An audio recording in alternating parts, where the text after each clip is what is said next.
જ્યોતિષ શાસ્ત્ર અનુસાર ગુરુવારે અમુક કાર્યો કરવા પર પ્રતિબંધ છે। એવું માનવામાં આવે છે કે આ દિવસે અમુક કાર્યો કરવાથી વ્યક્તિને ઘણી સમસ્યાઓનો સામનો કરવો પડી શકે છે। તો ચાલો જાણીએ આ કામ કયા છે। સનાતન ધર્મમાં ગુરુવારને ભગવાન વિષ્ણુને સમર્પિત માનવામાં આવે છે। આ દિવસે ગુરુ ગ્રહના મજબૂત ઉપાય કરવામાં આવે છે।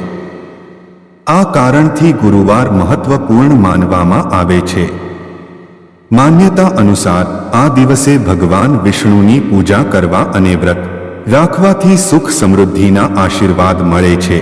જ્યોતિષ શાસ્ત્ર અનુસાર ગુરુવારના દિવસે કેટલાક કાર્યો કરવાની મનાઈ હોય છે। માનવામાં આવે છે કે આ દિવસે કેટલાક કાર્યો કરવાથી વ્યક્તિને ઘણા પ્રકારની સમસ્યાનો સામનો કરવો પડી શકે છે, સાથે જ ધનહાનિ પણ થાય છે। તો ચાલો જાણીએ કે ગુરુવારના દિવસે કયા કામ કરવાથી બચવું જોઈએ। જ્યોતિષ શાસ્ત્ર અનુસાર ગુરુવારના દિવસે કોઈ પાસે પણ ધનની લેવડ-દેવડ કરવી જોઈએ નહીં। જો તમે કોઈ પાસે પૈસા લો છો કે આપો છો તો એનાથી કુંડળીમાં ગુરુ ગ્રહ કમજોર થાય છે, સાથે જ સુખ સુવિધાઓની કમી આવે છે। આ દિવસે કેળાનું સેવન ન કરવું જોઈએ।